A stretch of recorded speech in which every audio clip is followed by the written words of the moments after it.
tuned to Malayali Reporter Australia for social, political and entertainment news. ഓസ്ട്രേലിയയിൽ പക്ഷിപ്പനി ബാധിച്ചതിനെ തുടർന്ന് രോഗം പടരുന്നത് തടയാൻ ഏകദേശം 4 ലക്ഷം കോഴികളെ കശാപ്പ് ചെയ്യാൻ ഒരുങ്ങുന്നു. വിക്ടോറിയയിലെ ഗീലോങ്ങിൽ നിന്ന് 141 കിലോമീറ്റർ പടിഞ്ഞാറ് വ്യാഴാഴ്ച കണ്ടെത്തിയ പകർച്ചവ്യാധിയായ ഏവിയൻ ഇൻഫ്ലുവൻസയുടെ രണ്ടാമത്തെ കേസ് കണ്ടെത്തിയതിനെ തുടർന്ന് ആരോഗ്യപ്രവർത്തകരും കർഷകരും അതീവ ജാഗ്രതയിലാണ്.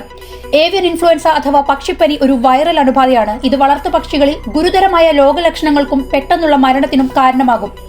ഇത് മനുഷ്യർക്ക് അപകടകരമായ തരത്തിലുള്ള പക്ഷിപ്പനി അല്ലെന്നും ഇതിന് വളരെ ചെറിയ അപകട സാധ്യത മാത്രമേ ഉള്ളൂവെന്നും Victoria health line chief health officer doctor Graeme കുക്നേൻ പറഞ്ഞു. മുട്ട കഴിക്കുന്നതും കോഴിയിറച്ചി കഴിക്കുന്നതും സുരക്ഷിതമാണെന്നും അദ്ദേഹം കൂട്ടിച്ചേർത്തു. മാർച്ചിൽ ഇന്ത്യയിൽ നിന്ന് വിക്ടോറിയയിൽ തിരിച്ചെത്തിയ ഒരു കുട്ടിക്ക് H1N1 വൈറസ് സ്ഥിരീകരിച്ചു. ഓസ്ട്രേലിയയിലെ ആദ്യത്തെ ഹ്യൂമൻ ഇൻഫെക്റ്റഡ് കേസാണിത്. ഇന്നത്തെ മോർണിംഗ് ന്യൂസ് ഇവിടെ സമാപിക്കുന്നു. കൂടുതൽ വാർത്തകൾ ഇന്ന് വൈകുന്നേരം ഇതേ ചാനലിൽ.